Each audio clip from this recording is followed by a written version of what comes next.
Are the Memphis Grizzlies frauds, Jay? Are they frauds? Frauds is an aggressive term. Yes, that's why I said it. It's explosive. They're young. They're a young squad. They're a young squad who barks probably a little bit too much. Like when I hear Golden State bark, that bark is warranted. Mm-hmm. They've won chips. Mm-hmm. They can back it up by saying, hey, look at these, $100,000 rings that we got on. We got on multiple, right? Whereas Memphis hasn't won anything. But that's also their edge, their chip.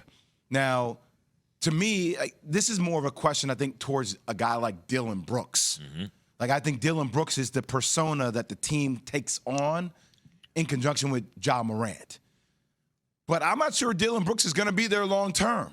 So, look, do they bite off more than they can chew at times? Sure. That's interesting. You think it may be the case that the team's reputation, where people just seem to really dislike them, is actually about Dillon Brooks? Most of the time, yeah. That's what it is. Good defender, though. I mean, Ja Morant, he dances, but Ja Morant seems likable to me. Doesn't he to you guys? Would you guys agree? When he's not acting a fool in the club, yeah. But I hear you on that. But overall, as a basketball player, do you like him? Yeah, he's my favorite player to watch. Jaren Jackson, defensive player of the year? Do you like Jaren Jackson? Oh, yeah. Steven Adams, he's just an enforcer. You like Steven Adams? Sure. And so it comes down to the persona of it being Dillon Brooks. Good point. Well, I think you can point to Dillon Brooks, no question about it, Jay, right? The question was, are they frauds? And here's how I would sum it up. There are teams in sports that you look at and you build up and you say, okay, they're going to do this. And every single year, they wind up not doing it. At some point in time, they become frauds. They become a bunch of paper champions, so to speak. And they're headed in that direction. So when you look at young teams like Boston, for instance, Boston went to the finals.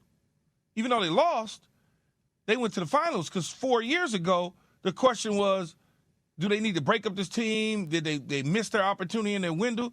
And they kept hacking at it. When you look at Memphis, and I understand Ja's been in and out of the lineup here in the playoffs last year and then again this year, possibly can miss some significant time. When you lose, you lose. And at some point, a person and fans are going to get tired of getting them to a point and can't finish the deal. It happened to the Clippers in Lob City. You become frauds. So here's the issue that I have. It's slightly different, guys. I agree with that analysis. And of yours, Jay, I think it's a really good point. A lot of this is about Dillon Brooks. But my issue is this.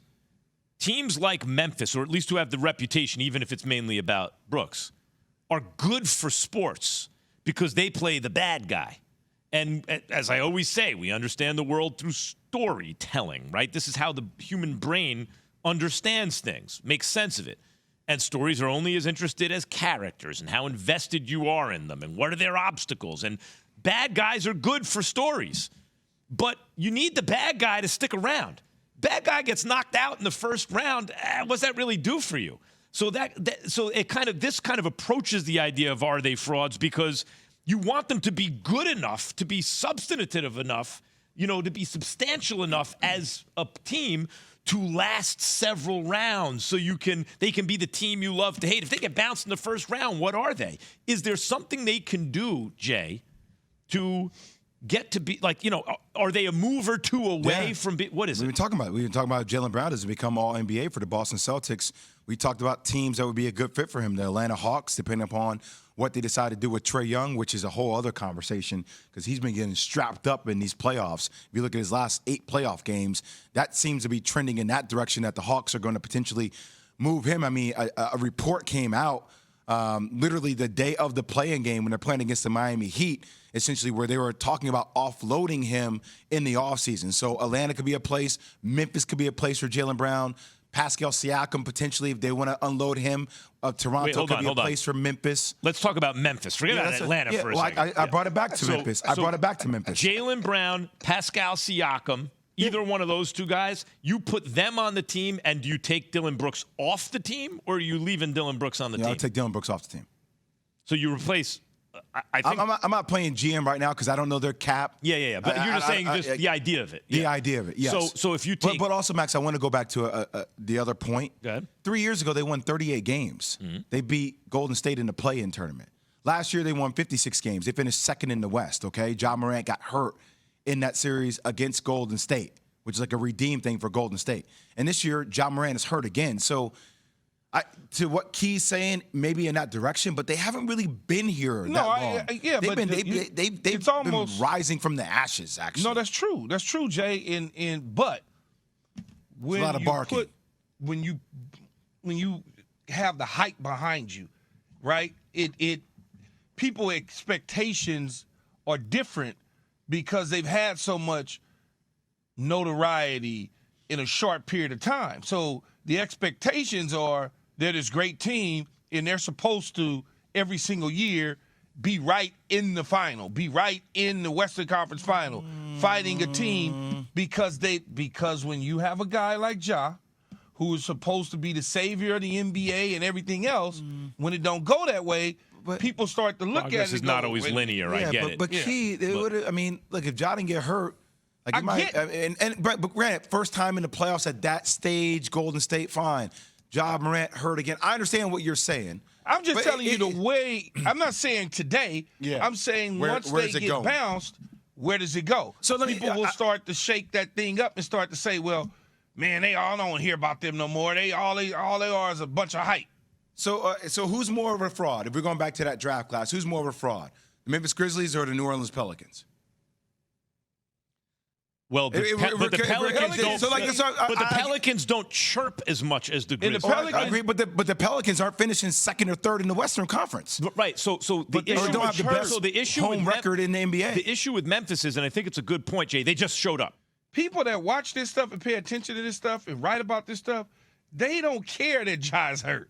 All they know is that the Grizzlies are the hype machine, and it doesn't look like that they're going to beat the Lakers, and they'll be bounced in the first round. Is the way it's looking. They're not going, he's hurt, he's out, he's this. They're not doing that. As a 2 seed, and by the way, Jay, to your point about— they're wrong, Key. But then they don't know what they're talking about. To your point about Jaylen Brown, they don't have that. If their next guy is, it's not. But if it's Dylan Brooks, if you can replace him with a guy who might be able to carry you if Ja Morant is down for a couple days, now it's a different situation. So I think actually your idea is a very good one. That's the position they need to upgrade, right? They need a defensive guy, but who can also score. Of course, then they might lose their identity as the bad guys, right? But Donovan Mitchell, well, everyone just loves him, and he seems to get along with everyone. That's my guy. Yesterday, I figured he'd go off for 35 or whatever, but he was finding teammates with some dimes. Career high, 13 assists. So March 24th, our very own JWill did his all-NBA team and did not have Donovan Mitchell on it. And what did Donovan Mitchell do, Jay? Oh, he responded in the comments. What did he say? He sent a little smiley face, laughing. Laughing that he was not one of the top 6 guards in the NBA this year. What if he was laughing it was such a great list? Brought a smile to his face? Could that be the case, Jay? Whatever the case was. Let's see your all-NBA rankings here. It's on ESPN 2 right now. Luka, Ja, Tatum, Giannis, and Embiid or first team. No problems there. I mean, if you want to have Dame on first team. All right, but you got Dame on second team, which is fine. I got no problem with Shai Dame. Gilgeous-Alexander, Damian Lillard. That's your backcourt for your second team with KD, Sabonis, and Jokic in the front court. And then on the third team, De'Aaron Fox and Steph in the backcourt. By the way, with Jaylen Brown, who could also count as a backcourt player, LeBron and AD. You know what's funny? To me, it feels like, Mitchell should be on I one of these teams, but which one? Look, first off, D. Mitch is one hell of a player. And I've known D. Mitch for a long time. I did not think Donovan Mitchell will become the player he is today when I used to see him play at Louisville. I thought he was a good player. I didn't know he would turn into a phenomenal player. So respect to D. Mitch for that. I'm okay. Like, look, this is fluid all the time, right? So things change. It's hard. Dame, Luka at top. You got Ja Morant. If you want to put him over Ja Morant, okay. Wherever you guys want to insert him. So, Jay, when you 6 spots. I agree with you, Jay. When you It's do hard. these It's hard. lists and stuff like that, do you not factor in one's postseason appearance? No, regular season award. So, but I'm saying you don't factor into the fact that they got their team into the postseason. You want to drop Luka? Well, it's more of a. No, I'm asking to Jay, me, All Max? NBA is more of an individual award. You can factor, I guess, some team aspects into it for sure, but it's more of an individuality award. See, I would think that, like, for me, if I was doing this, I always like to factor in, did they get their team to the postseason? Because, and it doesn't all fall on one guy a lot of the times, but in basketball, one guy could change your fortunes. That's why a lot of people go out and get one guy in a blockbuster trade. That's why I would be like, and I understand Luka, I get it, Dame Lillard, I understand it, but when they're not headed in the postseason. So are you leaving Luka, who averaged this year 32, almost 9 and 8? Are you leaving him off all three of your All-NBA teams? Keith? Everybody else on the NBA on his list right there in the postseason, right? I agree. And by the way, who I am think I missing? Shea. That's in. OKC. Okay, Shea. so Shea. See, I And Dame, still. Shea. I'm not Dame. leaving Shea but I and I'm not leaving still- Doncic off, period. The problem is, for me, I'm saying, is I would have to factor in where their team is at. Key, I agree, but I'm asking you all. a question. I think that's a very good point. And normally, if it was for MVP, for example, no, get out of here, right? But it's all NBA, and there are three teams. Are you saying that because his team isn't in the postseason, Luka would not be one of the 6 guards that you would select as all NBA? 6? It would be hella tough. So so you're saying no?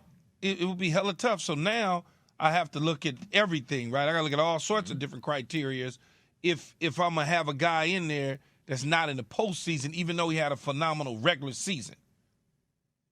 I hear you. I'm not leaving Shea off. I'm not leaving Luka off. I'm not leaving Steph or Dame off. Even if I take Dame off and I put Donovan Mitchell in, is that a crime? To me, or it comes. moving around, it's or not- moving it's not- around, no, that's why I or said it's move fluid. it from, I move Steph to 2 and Donovan to 3 or something like that. Is that a crime? No, it's not a crime. I mean, look, CP3 and Trae Young made it last year.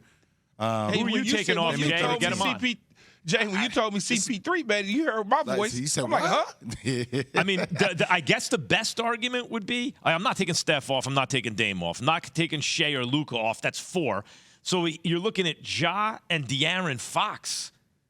But you know what it really is? If you're not the first or second best guy at the position, you're in a group usually with 5 other guys who have just as good a case as you. I mean, if you want to take De'Aaron Fox off, okay.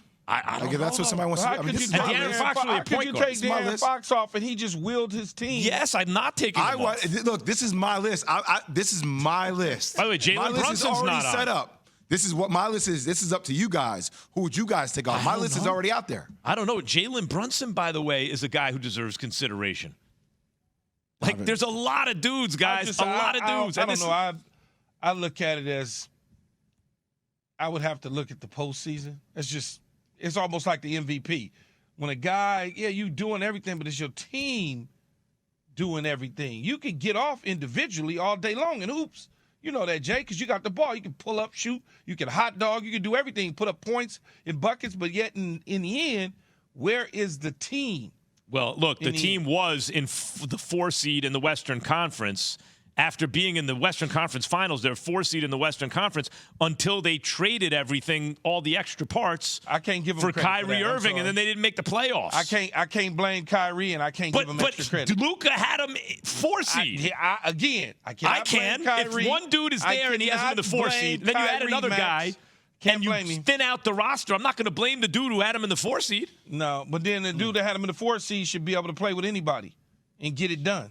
But he was getting it done until they made the move. The guy that you're talking about should be able to play with anybody and get it done. Are you That arguing go for Luka, LeBron, too? Luka's your first? Is that what you're arguing? What's that? Are you arguing that Luka's on your first team? Well, no, Luka's on one of the 3 teams is what I'm saying. No, I'm not he's taking him off all arguing- 3 teams. He's trying to communicate that it's Kyrie's fault that they're down in the playoffs. No, it's not just Kyrie's fault. It's that they thinned out the roster and brought in Kyrie. They made it worse, KJM. Thanks for watching ESPN on YouTube. For live streaming sports and premium content, subscribe to ESPN+.